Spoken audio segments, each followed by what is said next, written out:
கரூர் துயரம் குறித்து தாவேகாவினர் குற்றம் சாட்டி வரும் நிலையில் காணொலி வெளியிட்டுள்ள முதலமைச்சர் மு.க.ஸ்டாலின் தனிமனித பகைகளை விலக்கி வைத்து மக்கள் நலனுக்காக சிந்திக்க வேண்டும் எனவும் விசாரணை அடிப்படையில்தான் அடுத்த கட்ட நடவடிக்கை இருக்கும் எனவும் தெரிவித்துள்ளார். கரூரில் நடந்தது பெருந்துயரம், கொடுந்துயரம், இதுவரை நடக்காத துயரம், இனி நடக்கக்கூடாத துயரம். மருத்துவமனைக்கு நான் நேரில் போய் பார்த்த காட்சிகள் இன்னும் என் கண்ணை விட்டு அகலலை. கனத்த மனநிலையிலையும் துயரத்திலையும் தான் இன்னும் இருக்கேன். சோஷியல் மீடியாவில் சிலர் பரப்புற வதந்திகளையும் பொய் செய்திகளையும் பார்த்துட்டு தான் இருக்கேன்.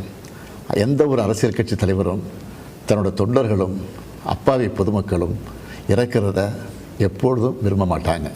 இந்த சம்பவத்தில் உயிரிழந்தவங்க எந்த கட்சி சார்ந்தவர்களாக இருந்தாலும் என்னை பொறுத்த வரைக்கும் அவங்க நம்மளோட தமிழ் உறவுகள். எனவே சோகமும் துயரமும் சூழ்ந்திருக்கக்கூடிய இந்த நிலையில் பொறுப்பற்ற முறையில் விஷமத்தனமான செய்திகளை தவிர்க்கணும்னு கேட்டுக்கிறேன்.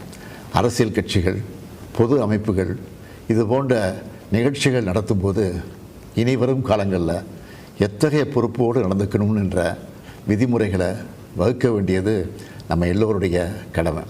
எனவே நீதியரசரின் ஆணைய அறிக்கை கிடைச்ச பிறகு எல்லா அரசியல் கட்சிகள், பொது அமைப்புகளோடு ஆலோசனை நடத்தி இதற்கான விதிகள், நெறிமுறைகள் வகுக்கப்படும்னு உறுதியளிக்கிறேன்.